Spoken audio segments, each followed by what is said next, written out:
Inagawan ng motorsiklo at sinaksak pa ang isang minor de edad sa San Jose del Monte, Bulacan. Yan ang ulat ni J.M. Pineda. Mangiyak-iyak si Evelyn. Di niya tunay na pangalan nang ikwento ang sinapit ng kanyang 15 taong gulang na anak. Sinaksak siya matapos agawan ng motorsiklo na magkaangkas na naka-helmet na lalaki. Nangyari yan, ilang metro lang sa bahay nila sa barangay Kaypian, San Jose del Monte, Bulacan. Martes ng gabi nang utusan umano niya ang anak na pumunta sa isang convenience store, pero di niya akalain na may masamang mangyayari dito. Kasi hindi ko alam na dadalhin niya pala yung motor.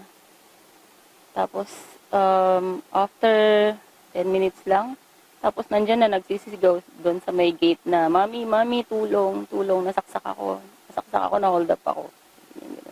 Di nagmadali akong lumabas.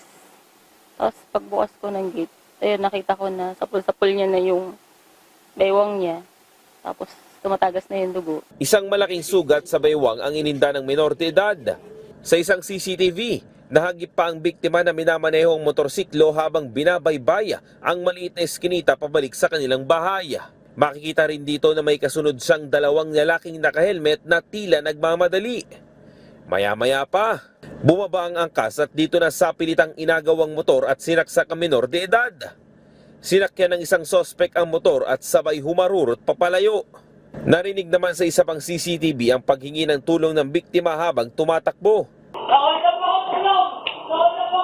Base sa paunang investigasyon, tiniktikan na umano ng mga sospek ang biktima. Batay po sa salaysay ng biktima natin, nakita niya na po yun kasi nagpapakash in po siya eh. Nakita niya na po yun na parang minamatyagan siya, inaabangan siya. Nung nakakita po ng pagkakataon na wala na po masyadong tao, doon na po sa binuntutan at kinat po yung way niya. Sa ngayon po, inaalam po natin yung identity ng mga tao, naghahanap po tayo ng mga possible witness, patuloy din po yung backtracking ng mga CCTV na nakahagip sa pinuntahan ng mga suspect natin. Naghihimutok rin sa galit ang nanay ng biktima dahil sa nangyaring pananaksak. Kung nakikinig ka man, demonyo ka, hindi ka na naawa sa bata, ang payat-payat ng anak ko.